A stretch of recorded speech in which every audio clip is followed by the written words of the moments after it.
So Fire Emblem Engage is out, at least reviewer copies are out, and people have been able to play up until Chapter 8, and they've been able to talk about things up until Chapter 8. And we have screenshots of every single character available up to that point with their personal skills, and that's what we're going to take a look at today. So I'll look at them in the context of what I know about Fire Emblem based on playing every single entry before that, and we'll talk about which ones are good, which ones are bad, which ones are interesting, which ones are intriguing, and which ones, might not be so much. So, let's take a quick look. Obviously, spoilers for playable characters, like gameplay spoilers. Gonna try to keep it spoiler light other than that, but I can't avoid showing these screenshots, right? Alright, here we go. So, the first character is Absolvo, but we know them as Alir, aka Toothpaste. This person's got male Alir, and they have Divinely Inspiring. Adjacent allies deal +3 damage and take 1 less damage. This is a clone of Rosa's Thorns from Fates. It was on Camilla. Very, very good skill. Probably right away the best one that we have. This is such a massive buff to damage output especially, but even durability. A lot of the skills give minor buffs to damage dealt, damage taken, hits, avoid, depending on adjacency or other units being nearby. But this is a very big concrete boost, and you'll generally find that having a block of units sitting around is a pretty safe formation in Fire Emblem in general, because it limits the amount of enemies that can attack a single person. It's harder to get ganked up on, like get ganked by multiple enemies if you have other units adjacent to you, since there's less squares the enemies can attack you from. So this is already a good idea. But then on top of that, you get bonuses like Divinely Inspiring here that's just out of control good. And you'll see later, there's a couple of characters that get boosts from being adjacent to Alir anyway. So just having Rosa's Thorns on top of that is big. I can't overstate how good 3 damage is. Just a couple of examples of how you could use this. If Alir ends his turn next to a couple of enemies because he's been fighting them on enemy phase, I guess it could be she as well. Imagine I say she or they whenever I say Alir as a he, but I got he on the mind because of what's on the screen. So imagine an enemy hit Alir on enemy phase and hit him back for some damage. You can put a 2-range enemy behind Alir to finish them off and get that +3 damage boost. You can have Alir themselves moves elsewhere and then have someone else take advantage of that boost there. Generally, it's going to be pretty important to consider when you're going to move Alir in your turn because of how good Rosa's Thorns is. If you have like a Brave weapon that hits twice, you can take advantage of this twice. And of course, if you can stack other attack bonuses, that's pretty good with this as well. So this is a really good skill right off the bat. Next, we have Alfred. He's got a skill called Self-Improver. If unit uses weight without attacking or using items, grants strength +2 for 1 turn. So this is similar to at least one skill we've had in the past on the Dew in 3 Houses. Whenever he weighted, he got +4 defense. That one was pretty good in the early game, especially on higher difficulties, because it greatly reduced the amount of damage you take. Not sure how good strength +2 is when you can only utilize it on enemy phase. It only really works if enemies attack him and he counterattacks them. You can set it up that way, but it's a little harder to make use of. I still think it's pretty good.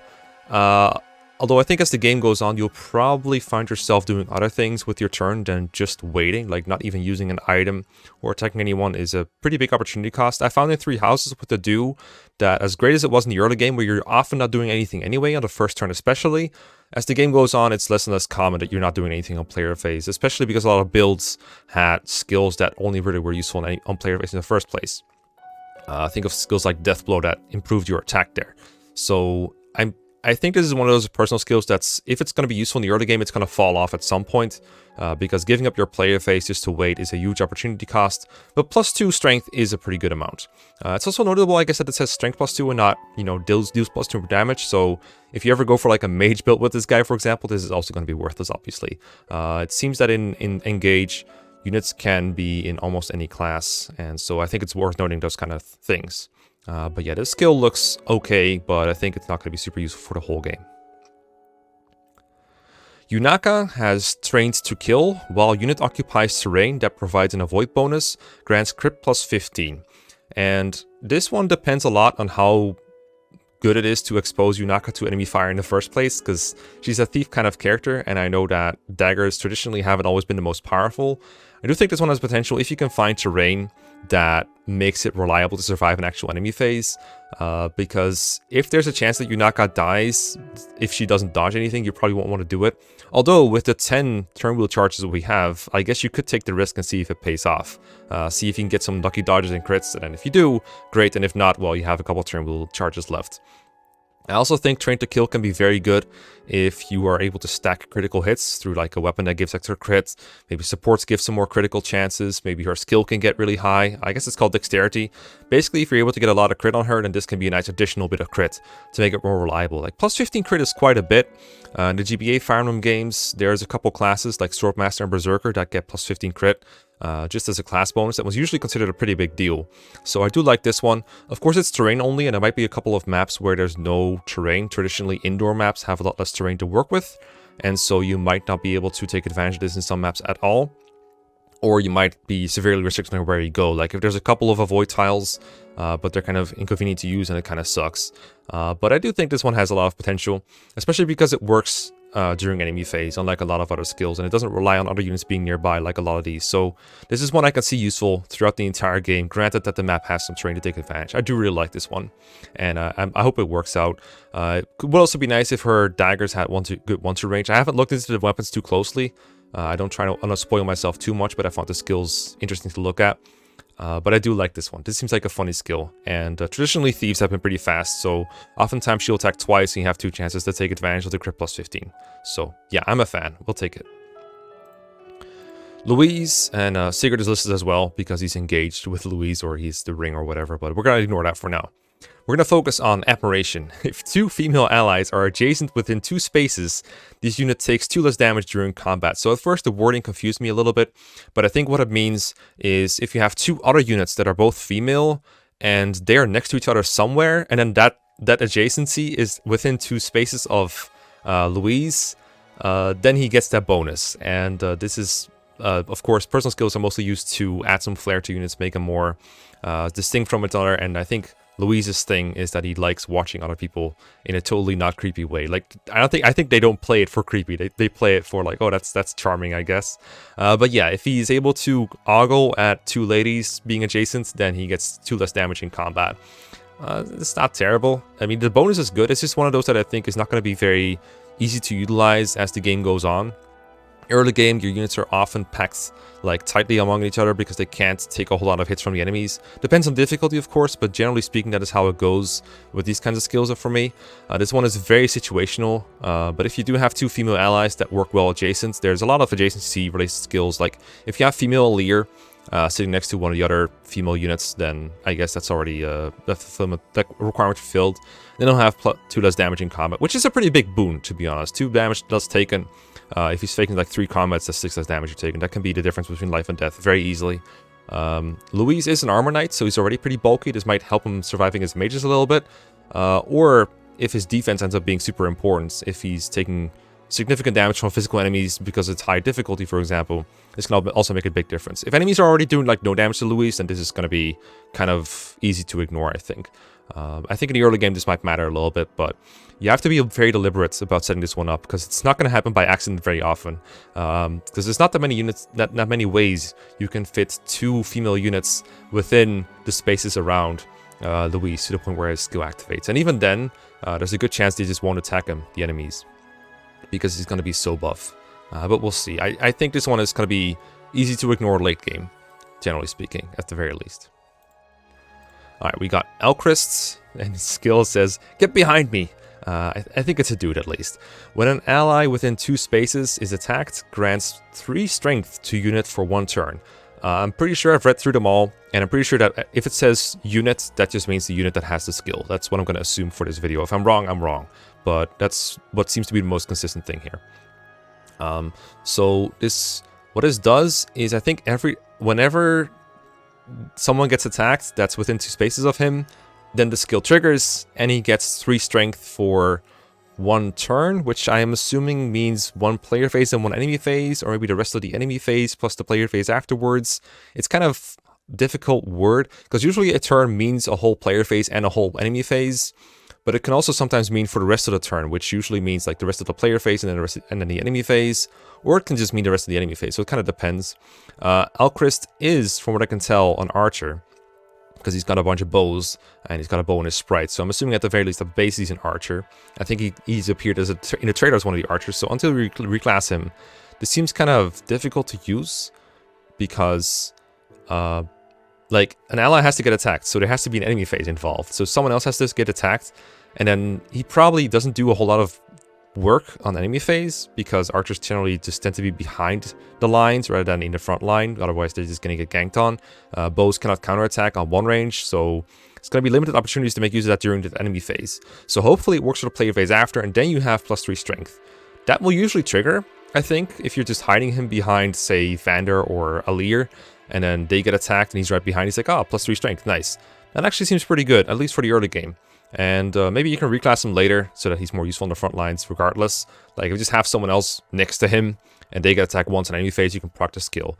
That seems easy enough to activate and keep going, but it depends on how it works exactly. I think this one has potential, but it might be too much trouble for it to be worth in the end in some cases. Again, you have to be a bit deliberate with these kind of things.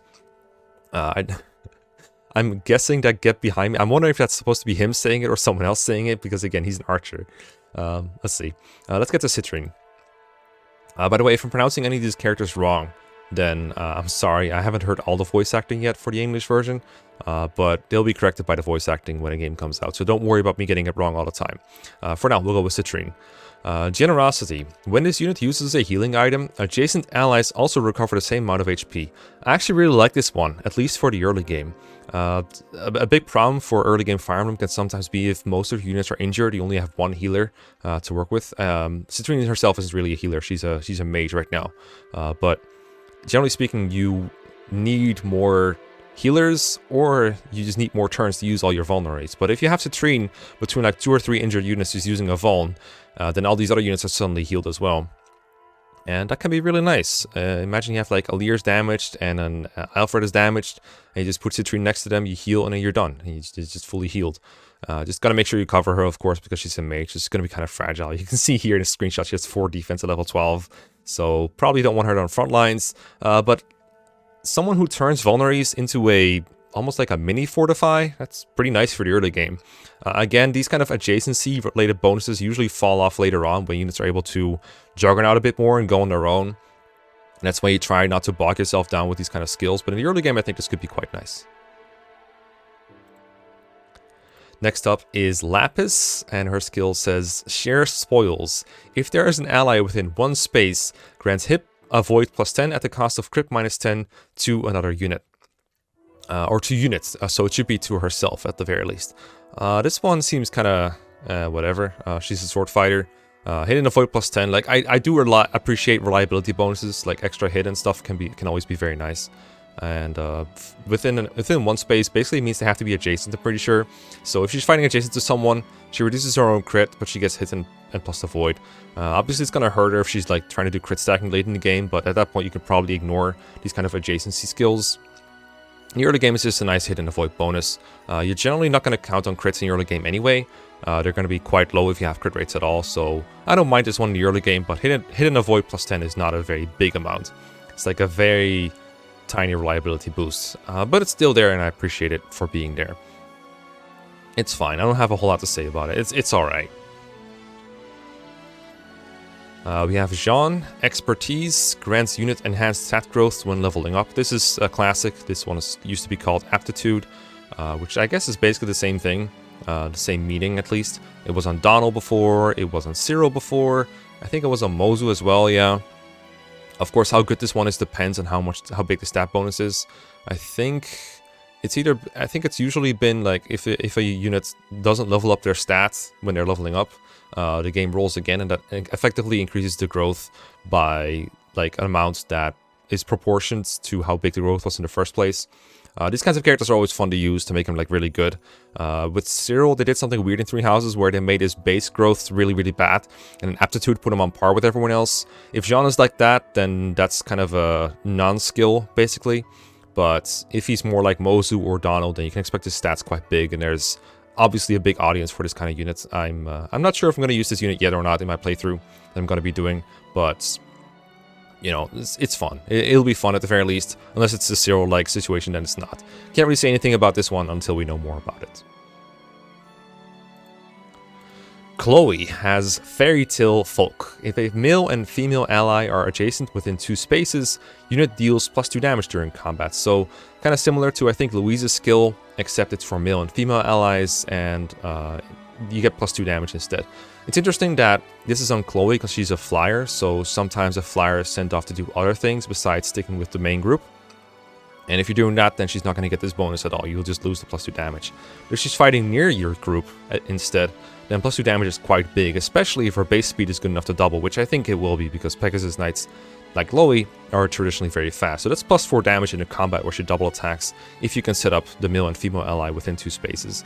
I'm assuming this is kind of some sort of shipping thing where it's like, oh, they look cute together and she gets +2 damage or something. Kind of funny. I think it'll work in the early game, and then, as I said later on, these kind of bonuses tend to fall off a little bit. But +4 or +2 damage is pretty good. Even if it's just +2, which she's not doubling, or she's finishing off something before they can counterattack, that's still a pretty nice skill to have. So I don't hate this one, but you do have to be deliberate about having a male and a female within 2 spaces of where Chloe is attacking.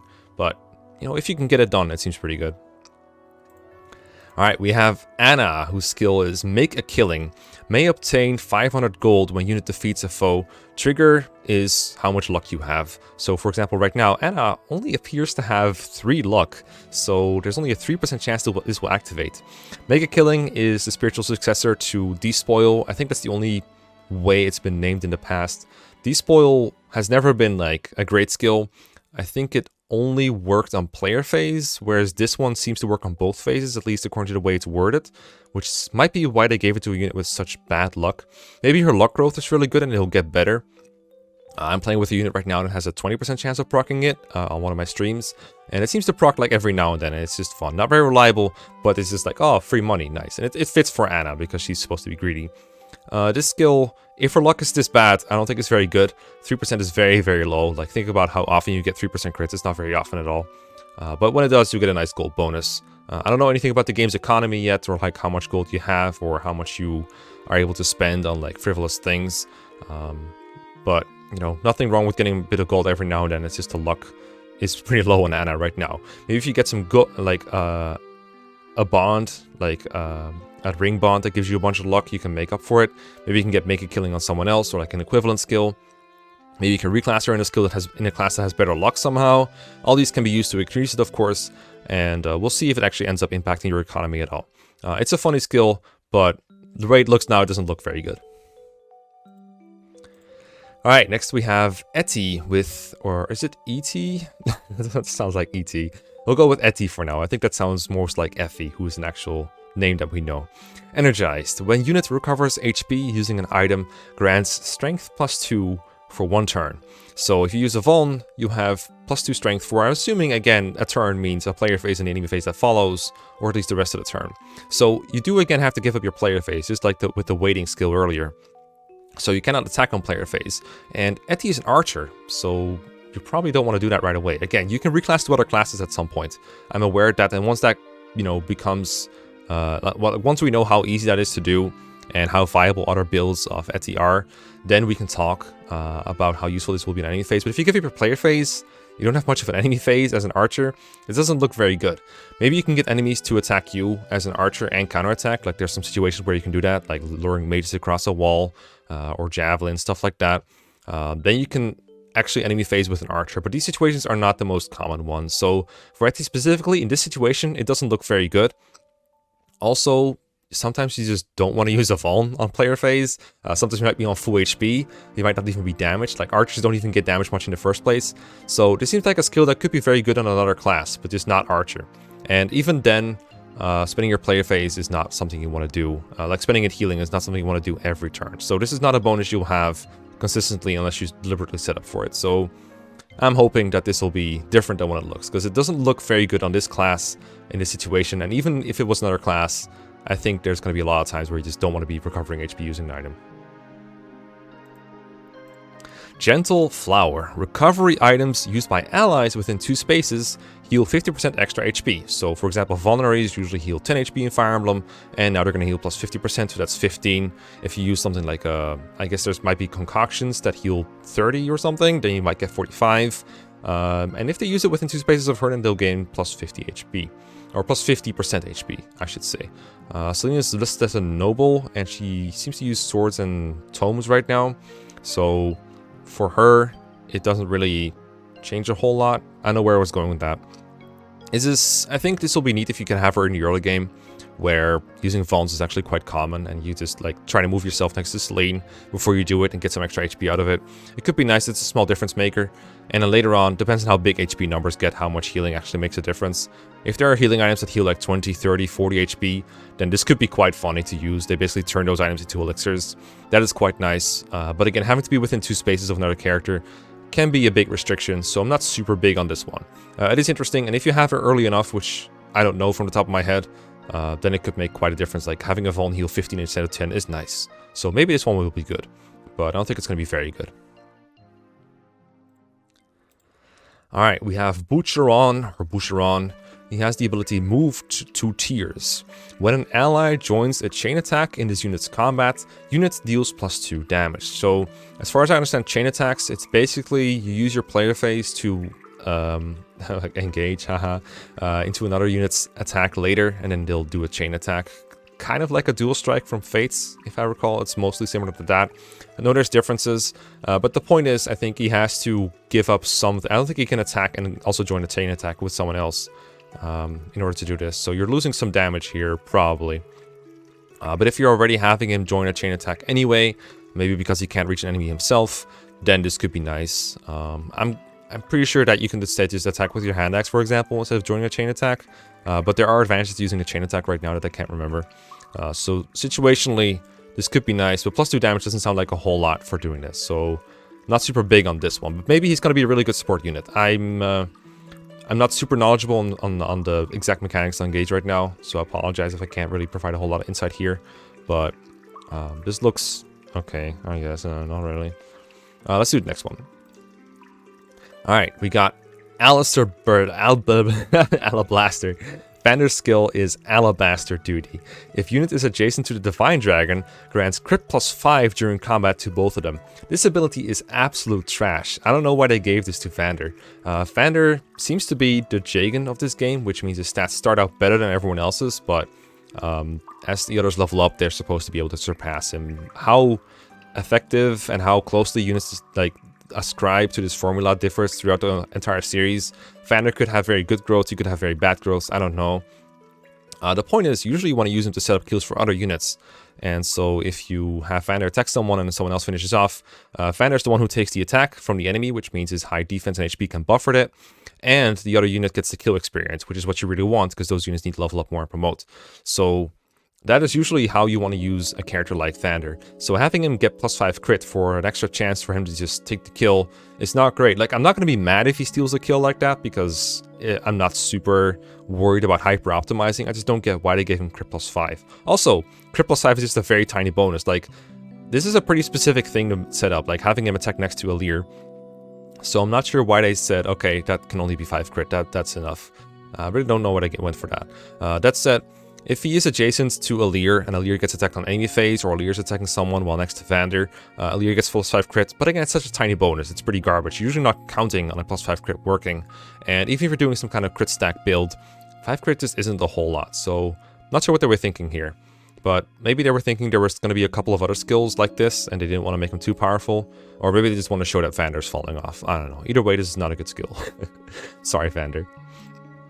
Alright, next we got Crimson Cheer on Fram. If unit is adjacent to the Divine Dragon, which is Alir, grants Avoid +10 during combat to both of them.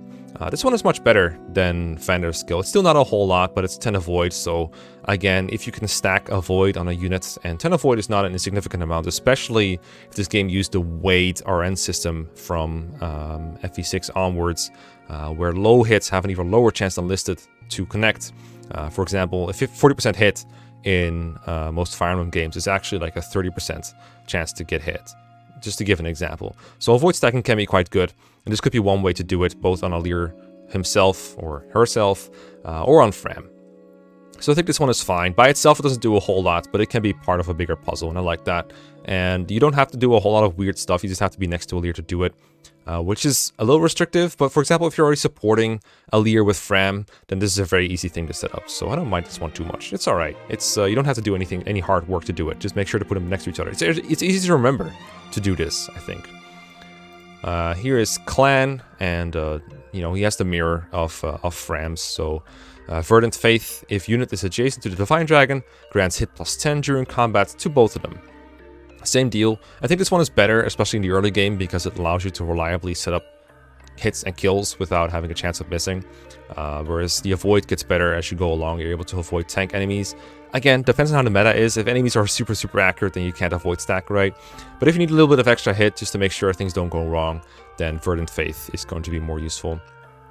Again, if you're setting up a support between Clan and Alir anyway, then this is just a very easy to remember and easy to get bonus that you can use. So I do like this one just fine. I don't expect it to be a huge lifesaver or anything like that, but it's just a nice bit of extra security that might save you some time crystals.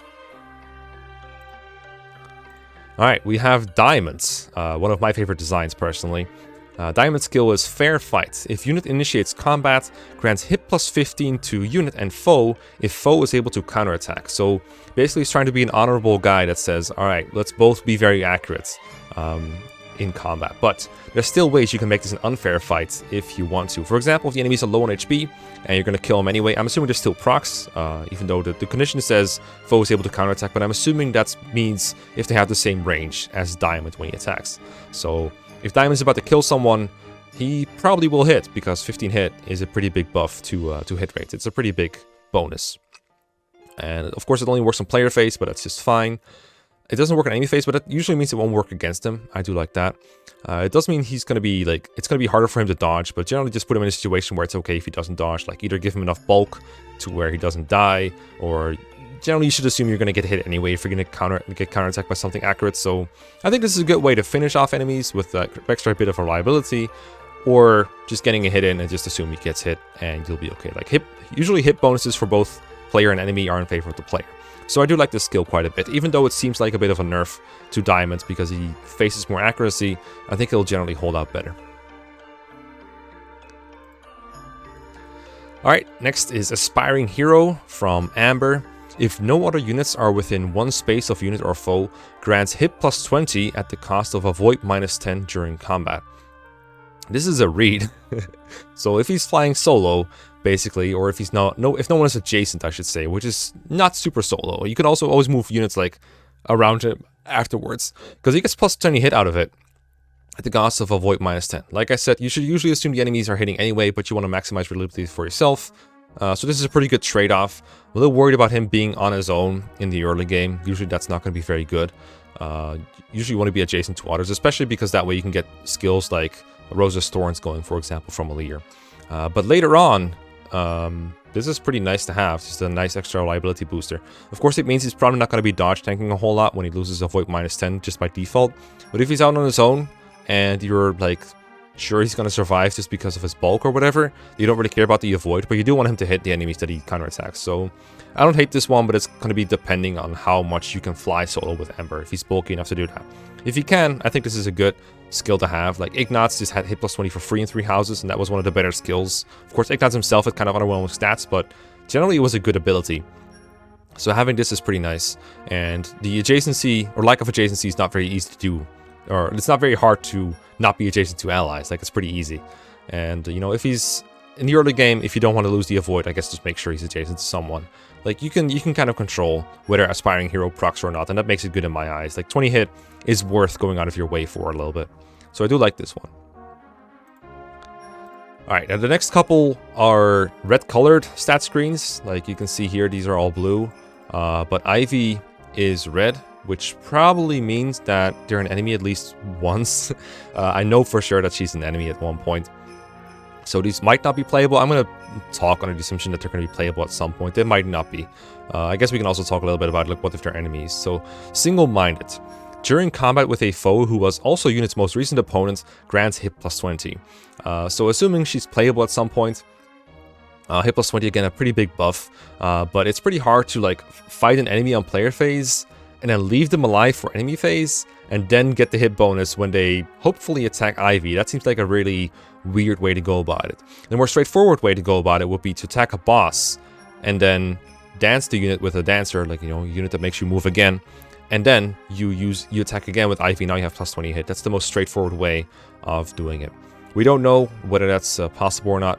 If Ivy's an enemy, I guess that's really annoying. If the boss battle is taking multiple turns, she's going to have plus 20 hit on you. That's going to be kind of annoying to deal with, honestly.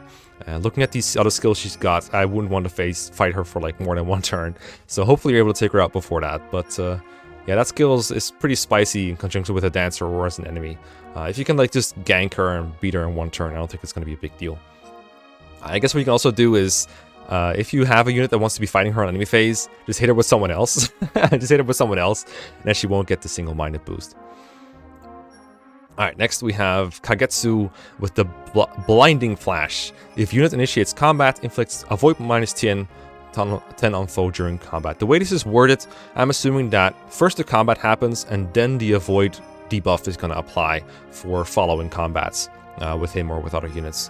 And I'm assuming it lasts however long. I don't actually know. But either way, doesn't look like a super inspiring skill, because again, it requires multiple combats to even matter.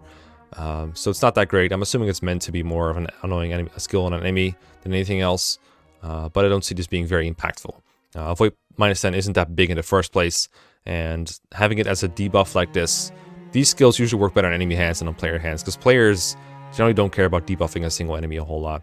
I guess again, if you're fighting like one single tough enemy, like a boss, this can be a good way. If you have an enemy with an axe, what you could do is fight them with Kagetsu first, debuff them with Blinding Flash, and then other units can pile up more easily since you have -10 avoid. And I think the next skill has something similar. This is Zelkov with Not Quite. If foe initiates combat, inflicts hit -10 on that foe during combat. Same deal, you can make them less accurate. I think this one is less useful, because generally you should be counting on getting hit by a counterattack if you're playing. Like if you're risking death on player phase, you're doing something wrong, right? So you don't really want to inflict negative damage like that, or like you don't want to put yourself in at risk of dying if they hit their hit. But you can reduce the accuracy a little bit with Not Quite, but only if foe initiates combat. Like I think, yeah, this is if unit initiates, and this is if foe initiates. So this is a little different, and arguably harder to set up unlike an enemy, but you can still do it if you really want to. Doesn't strike me as a very good skill, so if this guy is playable, then I'm sorry, this is not a very good personal skill. Alright, next we have Hortensia. Big Personality. When unit uses a healing staff, grants range +1. I really like this skill. I don't know if we're going to get this unit or not, because again, enemy stat screen. But if you do, then having +1 range on a normal healing staff is just really nice. If you've played like Fates, in Birthright you get a lot of these staves. They're called Festals. They're just like normal healing staves, but they have range +1, and in exchange I think they're a little weaker at healing. Usually a good trade-off, because it lets your healers stay safe for a lot longer. And Hortensia appears to be in a flying class, so having a flying healer like that could be really good. That said, if it's an enemy-only skill, it usually doesn't do a whole lot. Like, oh no, she has a... what if she has like 4 to 5 as an enemy, right? Whatever. Her inventory right now doesn't have any staves, so maybe this skill just doesn't do anything when she's an enemy. But if she's a playable unit that can at any point uses staves, that's a pretty nice skill to have. Even if you already have range on your staff, having 1 extra point of range is never bad. So I do like these kind of skills where it's just a passive bonus that always works, no adjacency required. And, you know, healing is just pretty good in general, so having an extra bit of range on your healing is just super nice. Alright, Gulp Mary, or Gulp Marie. Disarming Sigh. If foe is male, inflicts hit -20 on that foe during combat. So, kind of like the other ones, it said it inflicts it, like it debuffs them, and I'm assuming it's... if it's during the same combat, it could be pretty nice, because you can be like, okay, there's a male foe, I'm gonna hit him with my Disarming Sigh, even at range. Although I guess it wouldn't really do a whole lot. If you hit him at range, you don't get countered, then everyone else has to face 20 less hit from an enemy. Again, it's mostly useful if you're ganking the same enemy with multiple units. But it can work in other situations too. I just don't really like these kind of debuff skills in player hands. For enemies, it's going to be very annoying. Especially if it works during the same combat. Like if she hits one of your not super accurate units and they just have 20 less hit on her, it's like she's on terrain. That's not going to be very fun to face. So yeah, this will be a bit annoying, I'm sure. But in this screenshot, she only has a steel sword. So I'm assuming you can hit her with ranged weapons instead. We'll see. Yeah, I can't say a whole lot without the context of phasing her. Or the context of like how if you're able to recruit her at all. So that's important. Rosado, Stunning Smile. If foe is male, inflicts avoid -20 on that foe during combat. I think Rosado was confirmed to be male themselves, but not 100% sure on that one. So, avoid -20. Again, if you're ganking one enemy, then this kind of debuff is kind of nice. And if he's doing that to you, That's annoying, but usually you should be... I say this a lot, but usually an avoid penalty shouldn't affect the player too much, because if you're getting debuffed like that, you're probably counting on getting hit a little bit anyway. So I don't think this one is going to be a very big deal, but it'll be annoying. You'll feel like you're getting hit a lot more than you should, I think, if you fight this kind of skill. But again, neat context here. Alright, we have Lumera, who I know for a fact is not going to be playable for like maybe more than a chapter. Unbreakable, prevents units from being broken. It's good to know that the skill is in the game confirmed, so we know that there's going to be these enemies that stop themselves from getting broken. It's kind of a weird skill on some units, because if you're armored, you can't get broken anyway. So it being on a non-armored unit is kind of strange to see. But yeah, it would be a good skill to have on other units for sure. If it's just on a tutorial character like this, like Lumera, I don't really see it being a big deal. But yeah, you can prevent yourself from being broken. That's pretty good to have, but I'm pretty sure we're not going to see a whole lot of this unit anyway. And final skill that we're going to take a look at, because the last screenshot I have is not of a skill. Veteran Plus prevents unit from being broken, negates damage from effectiveness. Again, more like a boss kind of ability than anything else. Negating damage from effectiveness is always very annoying when it's on enemies, but I'm pretty sure we're not going to be able to use this. If you do get to use this though, it's a nice bit of extra safety against enemy hammers, but this just reads like one of those skills they just give to enemies. There's actually some text underneath I can't show. Okay, yeah, these are boss skills actually. I just read the note underneath. This was posted on the Farm subreddit by Crash Boombang, so thanks for that. I think the player, their in-game name is Absolval, so thanks to them for posting this. I do appreciate that.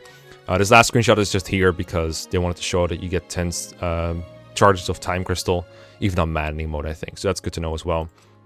I'll probably make a different video about the turn wheel / Time Crystal / Mila's turn wheel. What's the other one? Divine Pulse. Yeah, we need to talk about that too, but today we're talking about skills. Overall, the skills I'm seeing, the best one is really this one, I think, Alir's skill. There's a couple of other ones I think are interesting, fun to use, situationally useful.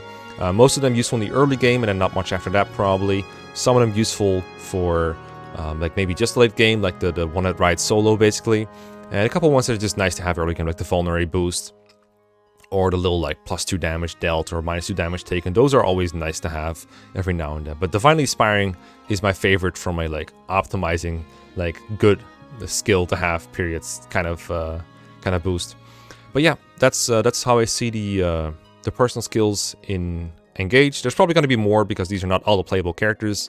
But hope you had a good time, and I'll see you guys next time for some more analysis. Peace.